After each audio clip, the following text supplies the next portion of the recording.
Hello à tous et à toutes, j'espère que vous allez bien par la grâce de Dieu. Alors aujourd'hui on se retrouve pour un nouvel épisode qui porte sur Octobre Rose, le cancer du sein. Jingle. Can you help me to pick up my custody? 'Cause I wanna be worthy, but ain't feeling it. Alors comme je vous l'ai dit avant notre petit jingle, j'espère que vous allez bien, j'espère que vous avez aimé, que vous aimez la nouvelle miniature spéciale Octobre Rose, spéciale cancer du sein. Bienvenue chez Quand on vous dit que bienvenue chez Zoé parle de tous les sujets de la vie. C'est pas une blague. C'est pas une blague. On s'adapte. Octobre Rose, faut qu'on en parle. Faut sensibiliser. On peut pas juste faire un contenu, comment dirais-je, spirituel, parce qu'on est aussi sur cette terre et malheureusement ou heureusement il y a des choses qui se passent sur cette terre dont on doit parler, dont on doit sensibiliser les générations à venir ou même nous, parce qu'il y a beaucoup de personnes de ma génération, voire beaucoup plus âgées, qui ne savent pas ce qu'est Octobre Rose, qui sont pas bien informés sur ce qu'est le cancer du sein. Il y a beaucoup de femmes qui ne savent pas ce que c'est, beaucoup d'hommes qui ne savent pas ce que c'est et qui ne peuvent pas se faire diagnostiquer plus tôt. Au cas où s'ils l'ont traité la maladie à un stade pas très avancé, tout ça par manque de connaissances. Ok, donc soyez habitués. Bienvenue chez eux, c'est ça. On s'adapte à tout. Donc dès qu'il y a un mouvement ou surtout une cause à qui on doit donner de la voix, du volume plutôt, bienvenue chez eux le fera. On est là pour vous sensibiliser, pour vous parler de tout. On a dit, bienvenue chez nous, c'est sans tabou. Donc, il n'y a pas de tabou, je vous ai déjà dit. Donc, on est là pour parler de tout. Ok ? Voilà. Donc, comme vous l'avez compris, aujourd'hui, on va parler du cancer du sein. Qu'est-ce que le cancer du sein? Comment être diagnostiqué de cette maladie? Qu'est-ce que Octobre Rose? Pourquoi Octobre Rose? On est vraiment là pour sensibiliser, apporter une information. Donc, il y aura des chiffres, il y aura des informations, des définitions bien propres, avec des termes, j'espère qu'ils sont bien employés. S'il y a des personnes qui sont mieux informées que moi, n'hésitez surtout pas en commentaire à rajouter des informations. Si j'ai manqué une information, si vous avez des questions, n'hésitez surtout pas en commentaire ou dans les DM Instagram à venir apporter votre pierre à l'édifice. Ok, donc on commence, c'est parti. Alors depuis 1985, le mois de la sensibilisation du cancer du sein est une campagne internationale annuelle sur la santé qui dure tout le mois d'octobre. Cette campagne a pour but d'accroître la sensibilisation à la maladie et de recueillir des fonds pour la recherche. Son symbole est le ruban rose. Il a été conçu avec la couleur rose 150 choisie par Estée Lauder car elle est décrite comme féminine, douce, joyeuse et évoquant la bonne santé. C'est pour cela qu'elle représente l'engagement et la solidarité envers les personnes atteintes de cette maladie. Cette campagne est organisée par différents organismes de bienfaisance sur le cancer du sein. Elle informe sur l'importance du dépistage précoce et du suivi médical régulier. Octobre Rose permet aussi de recueillir des fonds pour la recherche sur les causes du cancer du sein, sa prévention, son diagnostic, son traitement et sa guérison. Et c'est aussi un soutien pour les personnes étant atteintes de la maladie. Elle entraîne des villes à montrer leur soutien à travers des marches et des courses de sensibilisation. Nous avons l'exemple de Bordeaux avec le challenge du ruban rose qui a lieu chaque année depuis 2003 et celui de Lille avec le même challenge, donc le challenge du ruban rose. Ces marches et ces courses de sensibilisation ont au total rassemblé plus de 18 000 personnes en 2019. Pour montrer à quel point c'est beaucoup plus que recueillir des fonds, c'est vraiment un mouvement de soutien où on montre à toutes ces personnes, toutes ces femmes et tous ces hommes qui ont un jour ou sont actuellement malades, qu'ils ne sont pas seuls et que même si on ne peut pas faire grand chose d'un point de vue extérieur, le simple fait de sensibiliser, le simple fait de montrer notre soutien, qu'on est là pour eux, c'est énorme. C'est énorme.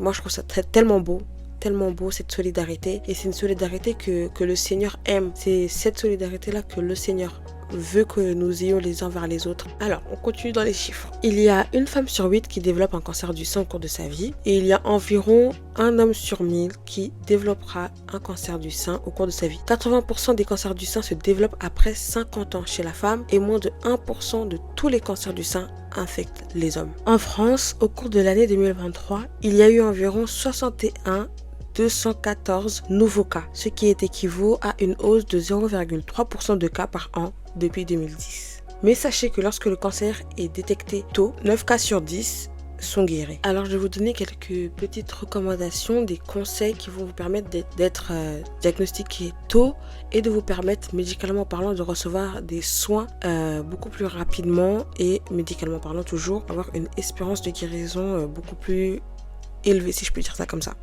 Alors premièrement, l'autopalpation est recommandée chaque mois au début du cycle menstruel pour les femmes. Donc pour les hommes, je sais pas trop, mais en vue du fait que vous n'avez pas de cycle menstruel, je pense que ça peut se faire à n'importe quelle période du mois, je crois. Deuxième recommandation, la mammographie est réalisée tous les 2 ans à partir de 40 ans et tous les ans à partir de 50 ans. Avant, c'est pas vraiment recommandé car les seins sont denses et du coup on voit mal.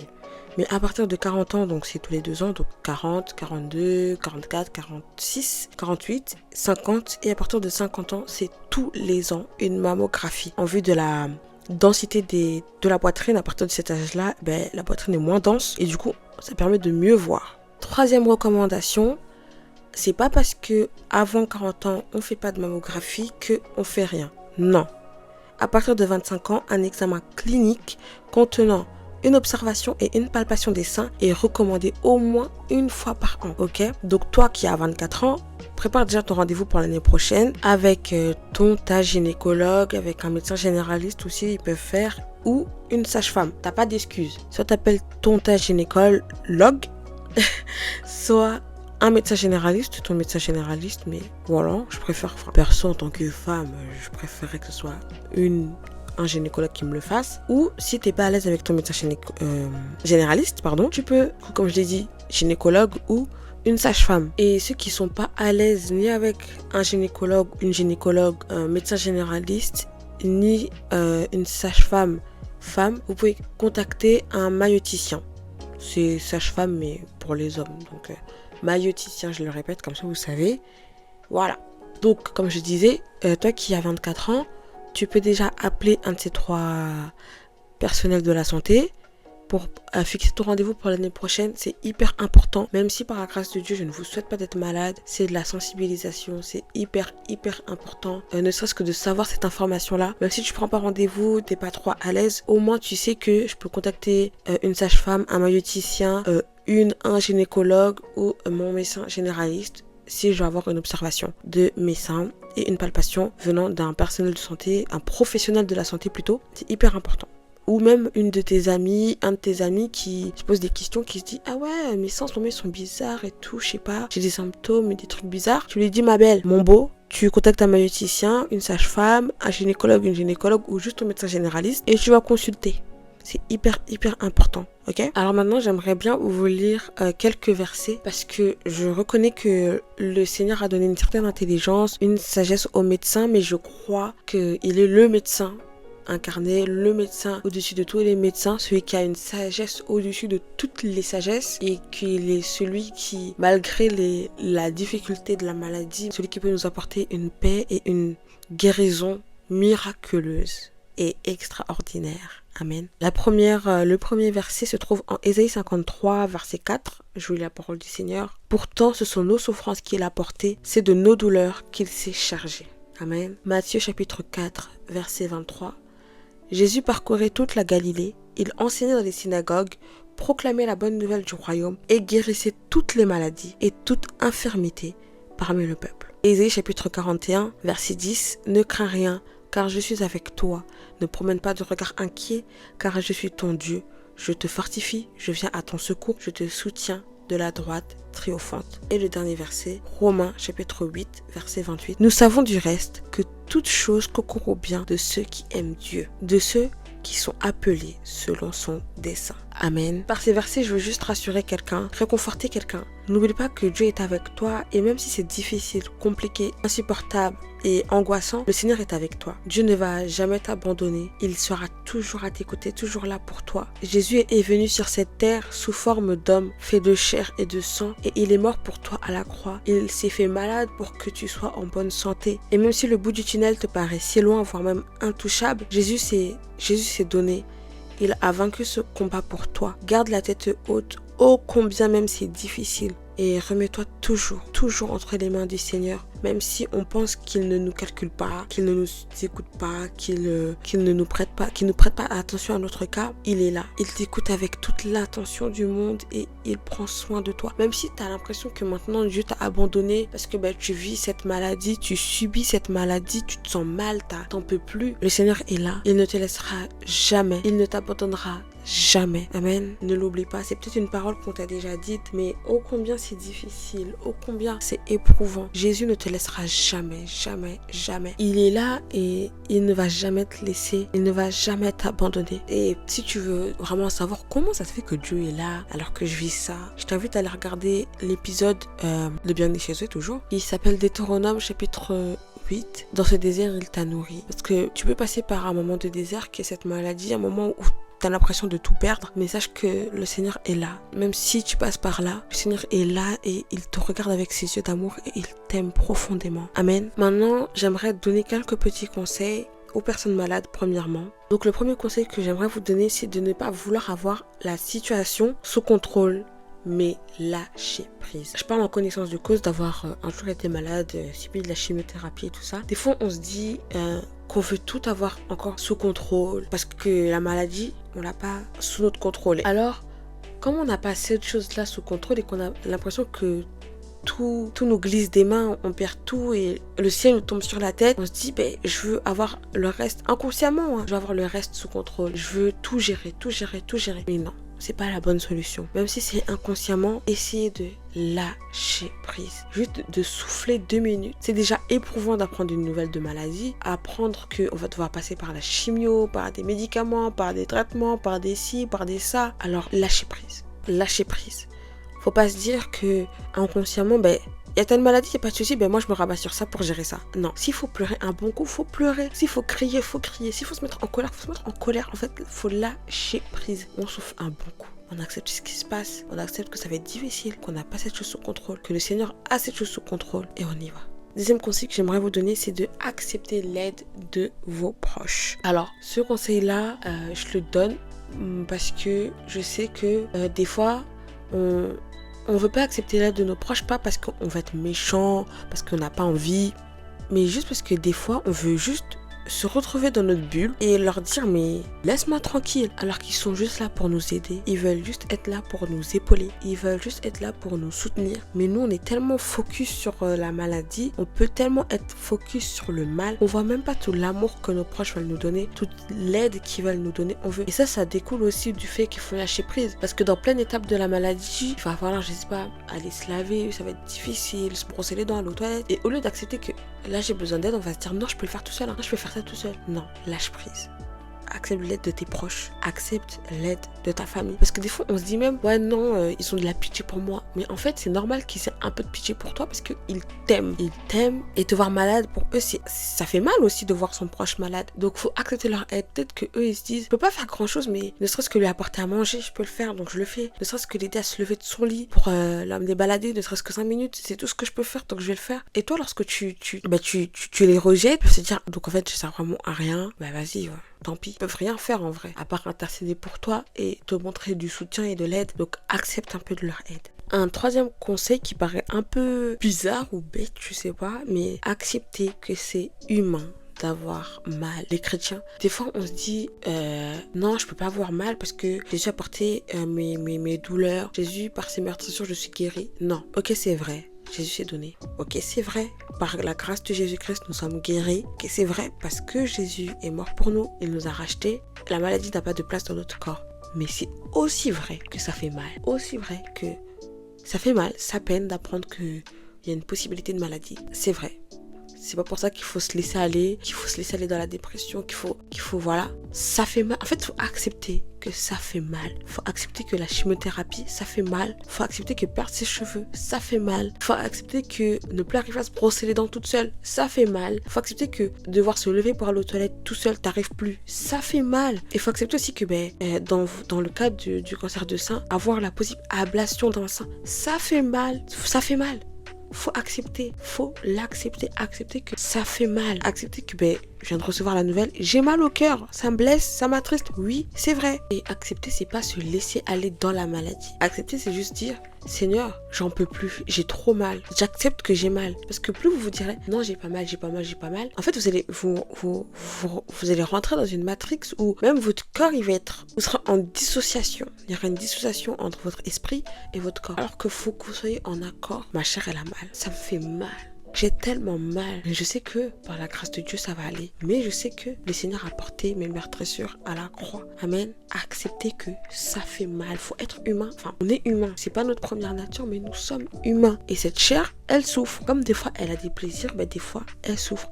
Et dans cette période-là, il faut accepter que là, c'est pas la plus belle période de votre vie. C'est pas la plus belle période de votre trentaine, de votre cinquantaine, de votre quarantaine. Non. C'est pas comme ça que vous aurez imaginé votre cinquantaine. Ok. C'est pas comme ça qu'on aurait imaginé votre quarantaine.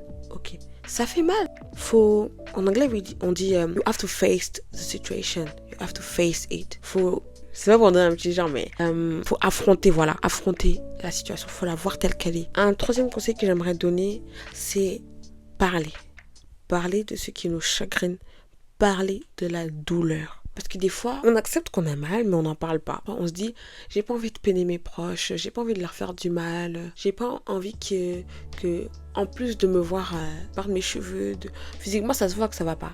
Mais en plus, si je leur dis que j'ai mal, j'ai pas envie de leur rajouter un poids, une peine. Mais en fait, en faisant ça, c'est vous que vous êtes en train de charger, de davantage peiner. Parce que certes, ça fait mal de voir ses proches être peinés pour soi, être attristés pour soi.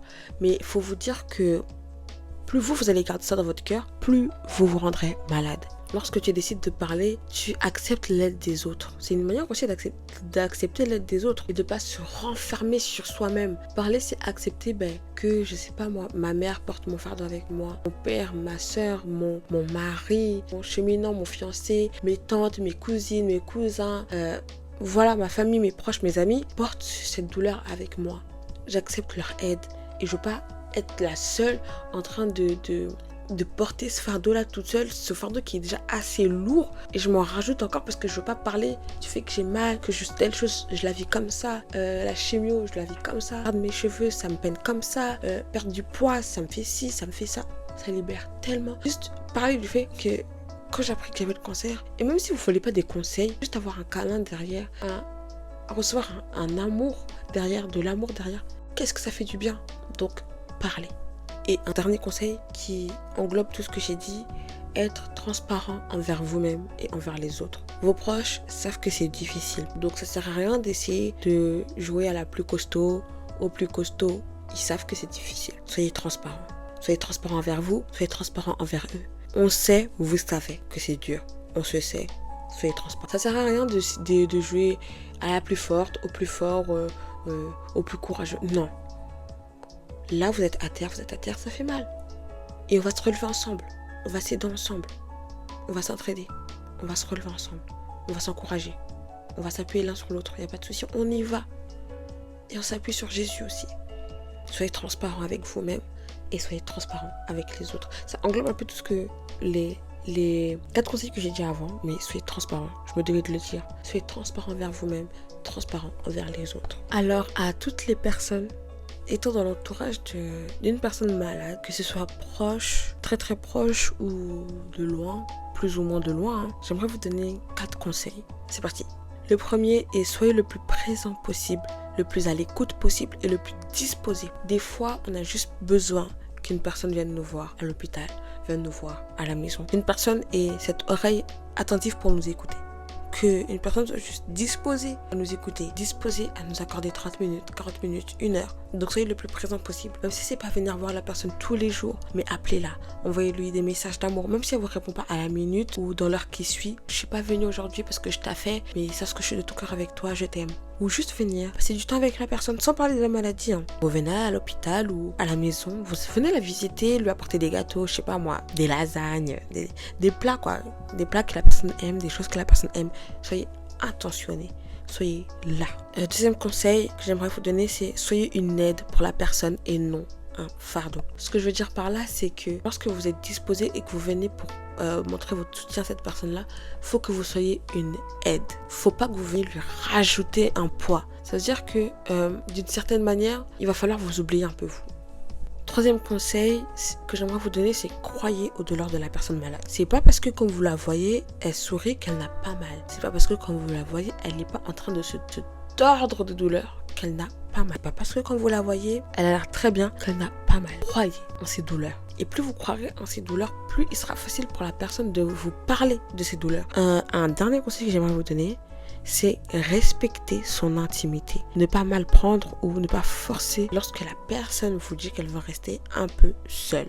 Okay? Comme je l'ai dit tout à l'heure pour les personnes malades, il faut accepter l'aide des autres, la présence des autres. Mais des fois, on a envie de se retrouver un peu seul. Des fois, on a envie d'être dans son cocon, de rester seul. Et il faut accepter ça. Même si vous êtes venu, si la personne vous dit « j'aimerais rester seul », forcez pas. Laissez-la un peu seule. Ça fait du bien aussi de se retrouver sur soi-même. Voilà pourquoi je vous dis d'être disposé. Que quand la personne vous dit que « là, j'aimerais bien rester un peu seule », vous la laissez seule. Et quand elle vous appelle pour dire « j'aimerais bien que tu viennes, j'ai besoin de toi », soyez là. Voilà. Les petits conseils pour les personnes pas malades et l'entourage pour les personnes malades. J'espère que cette vidéo vous aura plu. Enfin, ce podcast vous aura plu. Qui vous aura enseigné, sensibilisé, apporté une connaissance, apporté une certaine connaissance sur ce sujet-là qui vous sera vraiment sensibilisé. Les gars, c'est pas des blagues. C'est pas parce qu'on croit en Dieu qu'il faut banaliser la médecine. Non, au contraire. Dieu est bien et bien réel. Il faut laisser prendre place, mais il a donné une intelligence au médecin. C'est pas n'importe quelle intelligence. Donc voilà. J'espère que ça vous a sensibilisé. Moi, je vous fais plein de gros bisous. Je prie pour vous, les personnes atteintes du cancer ou du cancer du sein ou de n'importe quel cancer. Et pour vous, l'entourage, parce que je sais que c'est tellement difficile. Seigneur, je m'approche de toi te dire merci. Merci pour cette personne qui m'a écouté. Cette personne qui n'est pas malade, qui m'a écouté, mais qui a voulu être sensibilisée. Cette personne qui a des proches malades atteintes du cancer du sein ou de n'importe quel cancer, qui a voulu être aussi sensibilisée. Et cette personne malade, malheureusement, ou même heureusement, parce que je crois que de la pire période de la vie de quelqu'un, tu tires la meilleure chose d'elle-même et tu en tires un témoignage. Donc je te dis merci Seigneur. Merci parce que je sais que tu as sensibilisé, que c'est pas moi, que c'est toi, que tu as parlé, que tu as édifié, que tu as apporté une connaissance. Et je prie pour que tu apportes une force particulière à toutes les personnes qui ont des personnes malades dans leur entourage, que en tant qu'entourage, elles aient cette force, ce courage et cette paix, qu'elles ne soient pas tourmentées mais qu'elles puissent apporter un soutien. Qu'elles ne soient pas des fardeaux, mais une aide pour leurs frères, pour leurs sœurs, pour leur mère, pour leurs amis. Que tu puisses mettre en elles un amour puissant, une disposition de cœur, qu'elles puissent avoir les oreilles à l'écoute. Et je prie pour que tu puisses leur apporter un soutien profond à elles aussi parce qu'elles souffrent, même si ce sont des personnes de l'ombre. Je prie pour les personnes qui sont atteintes du cancer du sein ou de n'importe quel autre cancer. Seigneur, tu t'appelles Rapha parce que tu guéris. Je crois qu'en cet instant, tu les guéris. Rien qu'au son, Seigneur, de ma voix, de ta voix à travers ma bouche, tu les guéris, Rapha, et tu combats pour elles, Sabaoth. Et je sais que tu as combattu ce combat pour elles, que tu as précédé cette voie-là pour elles, ce chemin-là pour elles, et qu'elles sortent de cette maladie victorieux et victorieuse, avec un témoignage des plus merveilleux, des plus incroyables, des plus glorifiants. Tu fais un miracle dans leur vie. Tu les guéris, tu les restaures. Dans le nom de Jésus. Et je sais qu'à travers cet épisode, tu les as fait du bien. Tu leur as parlé. Tu les as édifiés et que tu les as changés. Tu as changé leur manière de voir la maladie, de voir les choses. Et je sais que tu as rassuré quelqu'un qui pensait que tu ne l'écoutais pas. Maintenant, elle sait que tu l'écoutes. Maintenant, elle sait que tu la vois. Merci, cher Saint-Esprit de Dieu. Sois encore avec cette personne dans cette chambre d'hôpital, sa maison, sous cette chimiothérapie, ses traitements, ses médicaments. Et avec elle, dans le nom de Jésus. Merci, Seigneur. Amen. Amen. Je vous fais plein de gros bisous. Jésus vous aime. Je vous aime, mais Jésus vous aime plus que moi. Il vous aime en fait. Amour avec un A majuscule. Et on se retrouve à la semaine prochaine avec un témoignage. Je vous en dis pas plus. On se retrouve à la semaine prochaine. Même heure, même lieu. Gros bisous. Bye bye. And I let it out to be faithful to you.